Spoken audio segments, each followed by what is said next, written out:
Another piece that I put down so long ago and wrote is a song called Here in Heaven. Well, it's called Heaven. And it was inspired by, I used to be obsessed with watching Joseph Campbell videos. And I really love the Power of Myth series with Bill Moyers, because Bill Moyers had a certain point of view where he was coming from. And the discussions they were having were so beautiful.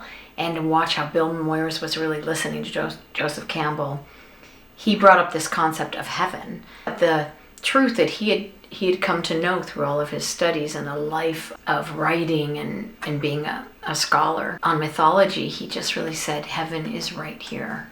And then Bill Moyers would say, you mean right here, right where we are? And he said, it's right here. And if we don't get it right here, we're never going to get it. That always resonated with me, and I felt that since I was a child. I always believed it was here, it was in nature, it was on this earth, it was in my heart, it was with my relationships with my dog, with my family. I really wanted to explore that whole concept about heaven is here and we can find it inside of ourselves. Peace, finding peace through inner peace.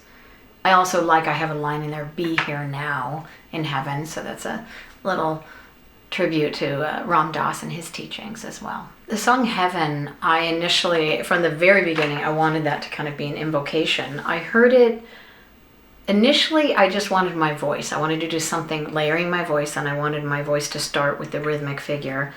He, he, he, he, he, heaven, he, he, he, he, he, heaven. And I wanted to layer that. And I was initially thinking no instruments, just my voice. And I wanted to do all the instruments. And then I have an oud drum that I bought years ago when I first got into world music, and I started collecting percussion. All kinds of instruments were around my studio. And it's a clay drum, and it has an opening on the top and an opening on the side, so you can make this like dum, dum, dum. It's like a watery tabla sound. And I had Willie Ray Lewis was over at my house, who does a lot of remixing and some production work for me. And I said, if I record this of just me playing, can you make a loop out of it? So then I added that on with my vocals, along with the vocals. And then, of course, I had to have a drone. We added a drone. And then I had a whirly in the room, so I started playing like just a rough whirly part. I love to put things down with a lot of inspiration and then give it to someone else and have them put it in time, loop it, manipulate it, and then give it back to me, and then I'll add on top of that. So after I did that, I brought it to Stevie Black, who's a great string player. He plays everything string instrument. So we started working on the cellos, and then he also had an esraj on his wall, which I believe it's Indian string instrument, which the Beatles used a lot. So we added that on with this rhythmic figure, and then the cellos were playing heaven. And it was so perfect because he could do that little with me, a little Indian trill. And then I said specifically, I really want Indian strings. I had this fantasy of sending the track to India to get strings done and having it sent back.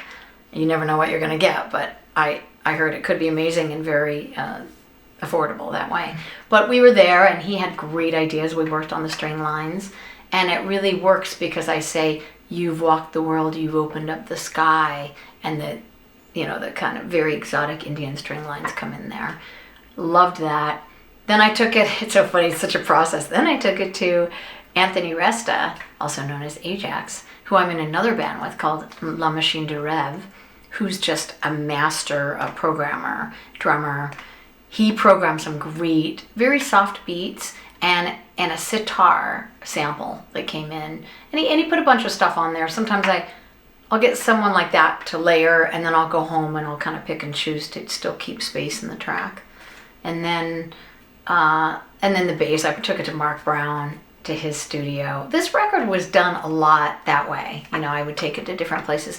I just go around with my hard drive, and it's just so easy nowadays. So I went to Mark Brown's. He put an amazing bass line on, and it was pretty much done. And then I also added, I collect little bells that I really love the frequencies, so I added my little bells here and there, and then it ended up getting mixed in New York. Kevin Killen, who's done a lot of my records, another masterful mixer. You know him from Peter Gabriel, Kate Bush, Elvis Costello. I mean, all my favorite artists. U2. I mean, he's just worked with. He's from Ireland, and he's worked with all the best. So I trust him a lot. Yeah, it was a great. I love the way it came out. It was the first track. I was like, after we finished that, it was the first one we mixed for the album. I was like, yes. You know, I feel with working with all these people and having them play on my music, right away they get the vibe, and maybe they've worked with me before, or there's enough on the track where they get the vibe of where I'm coming from and they appreciate it.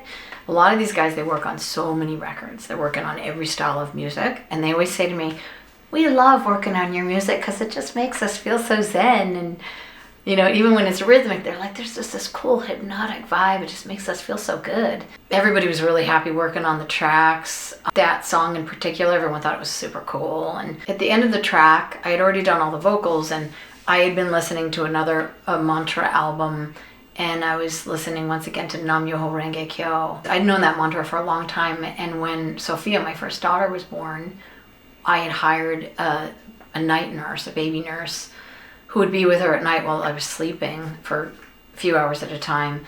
And she would be chanting that mantra to her. The beginning of that journey, where I was just very vulnerable and everything was changing, I was hearing that mantra all the time.